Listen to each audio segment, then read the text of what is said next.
अस्सलामुअलैकुम वरहमतुल्लाहि वबरकातुहू। नाज़रीन, इस्तक़बाल है हमारे यूट्यूब चैनल आओ दीन सीखें पर।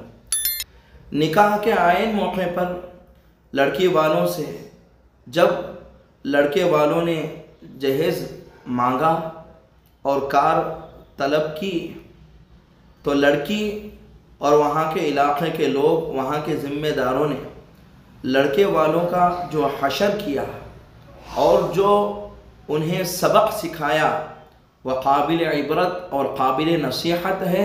आप एक मरतबा उसको देखें। अस्सलामु अलैकुम वरहमतुल्लाहि वबरकातुहू। वालेकुम अस्सलाम रहमतुल्लाहि वबरकातुहू। भाई, बिरादरी के पंचों ने मिलकर और बड़ी प्यार और सहमति के साथ, पहले तो आप ये बता दें, आपके साथ कोई जायज़ती तो नहीं हुई इसमें? कोई जायज़ती नहीं हुई ना? किसी ने कोई मारपीट तो नहीं की? किसी प्रकार की कोई जायज़ती नहीं हुई ना? जोर से बोल दो। नहीं हुई। ठीक है। सबने प्यार मोहब्बत से मिलकर शहादत भाई की बहन और इनका क्या नाम है, ज़राफ़त भाई का बेटा, इनके बीच में कोई डिस्प्यूट हो गया। मैं बात खोलूंगा नहीं। अब किसी बात को लेकर शादी ना हुई और निकाह नहीं दिया इन्होंने, लेकिन सारी बातों को बिरादरी ने बैठ के सॉर्ट आउट किया बहुत मोहब्बत और प्यार के साथ में, और सारे खर्चे लगाकर शादी के 17,25,000 रुपये का बिल बना, जो लड़के वालों ने 12,50,000 रुपये अभी दे दिए हैं, और एक सेल्टोस गाड़ी, सॉरी सेल्टोस नहीं, सोनेट, और सोने की चीज़ें अपनी यहाँ गिरवी रख दी हैं सिर्फ इसलिए कि कल ये 4.25 लाख रुपए इनके देकर और अपना सामान वापस ले जाएंगे, अपनी अमानत वापस ले जाएंगे। वो सामान भाई साहब के पास रखा है, भाई साहब से आप पैसे देकर और अपना सामान ले जाए। दोनों पक्ष राजी हैं इनके पास सामान रखने के लिए, कोई दिक्कत तो नहीं है। अगर किसी को कोई हमारी तरफ से जो बीच के लोग हैं कोई ठेस पहुंची हो, कोई हमारी गलत बात लगी हो, तो हम इसकी अभी यही माफी मांगते हैं। ठीक है जी प्रधान जी, बोलो खड़े होकर। बहुत अच्छी बात है। संदूक और कपड़े की हमें संदूक और कपड़े का कोई मसला है?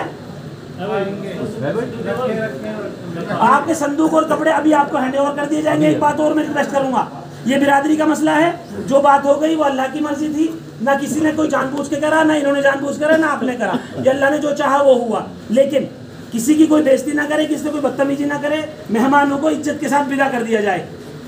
बहुत बढ़िया। सब सहमत हैं? हाँ जी, बहुत अच्छा। अस्सलाम वालेकुम। वालेकुम। माशाअल्लाह, ये वीडियो देखकर बड़ा ही मज़ा आ गया। लड़की वालों ने लड़के वालों का जो अंजाम किया है वह काबिल इबरत है। अल्लाह करे कि फिर ऐसे लोग पैदा न हों जो जहेज़ का मुतालबा करें। अल्लाह ताला इन लड़के वालों को हिदायत दे। अल्लाह ताला हम लोगों को और सारे उम्मत मुस्लिमा के लोगों को अल्लाह ताला सुन्नत रसूल के मुताबिक निकाह करने के तौफीक अता फरमाए। जहेज़ के मुतालबात बढ़ने की वजह से माशरे के अंदर जो फितने फैल रहे हैं, जो बातें हो रही हैं, हम में से हर एक वाकिफ़ है। तो हम में से हर एक को आगे बढ़कर इस फितने को रोकना चाहिए, इसकी मजम्मत करनी चाहिए। आज की शादियां अल्लाह बचाए। मुसलमानों की सारी शादियां आज किस सतह की हो रही है हम लोग जानते हैं। कितना रुपया खर्च हो रहा है और कितनी बेगैरती के साथ दीन का मजाक उड़ाया जा रहा है। अल्लाह ताला उम्मत मुस्लिमा को हिदायत दे और सुन्नत रसूल के मुताबिक निकाह करने की तौफीक अता फरमाए। जज़ाकल्लाहु खैर।